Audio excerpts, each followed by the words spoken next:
ওই দিন আমি একটা বৃদ্ধাশ্রমে গিয়েছিলাম। একটা বৃদ্ধাশ্রমে একটা মা লিখেছে দেয়ালে যে বাবা এবার ঈদে তোর বাড়িতে আমাকে একটু নিবি,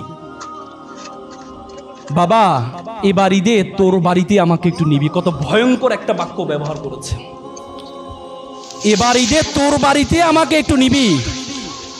যে মা বাবা বলা, মেডিকেল সায়েন্স বলে একটা মানুষ সর্বোচ্চ ব্যথা সহ্য করতে পারে 45 ইউনিট। তার চেয়ে বেশি ব্যথা হলে মানুষ হয়তো বেহুশ হয়ে যায়, না হলে মারা যায়। মা যখন সন্তান প্রসব করে মায়ের ব্যথার হচ্ছে 55।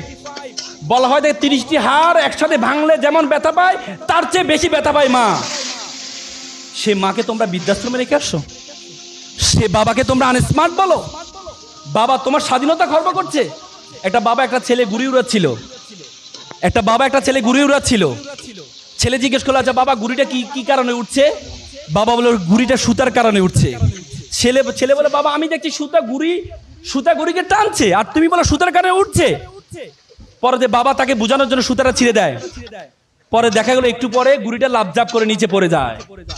বাবা বলে দেখো তোমার অনেক সময় আমাদের বিভিন্ন হস্তক্ষেপ তোমার কাছে মনে হয় তোমার স্বাধীনতা খর্ব, কিন্তু আমার এই টান যদি না থাকে তাহলে তোমার জীবনের ঘুড়িও কখনো উড়বে না, উড়বে না, উড়বে না।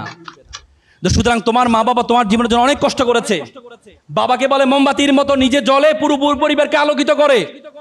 বাবাকে বলো গরম টিনের মতো, যে টিন সকল গরম নিজে সহ্য করে, নিচে সন্তান পরিবারকে সুন্দর করার জন্য পুরো জীবনটা শেষ করে দেয়। সেই মা বাবাকে আমরা বৃদ্ধাশ্রমে রেখে আসি। আজকে এখানে অভিভাবকরা আছেন, তোমাদের মা বাবা আজকে নিজেদের প্রফেশনাল ব্যস্ততা ছিল, সে ব্যস্ততা রেখে এরপরেও সন্তানের আনন্দে আনন্দিত হওয়ার জন্য এখানে আসছে। অথচ আমরা একটু বড়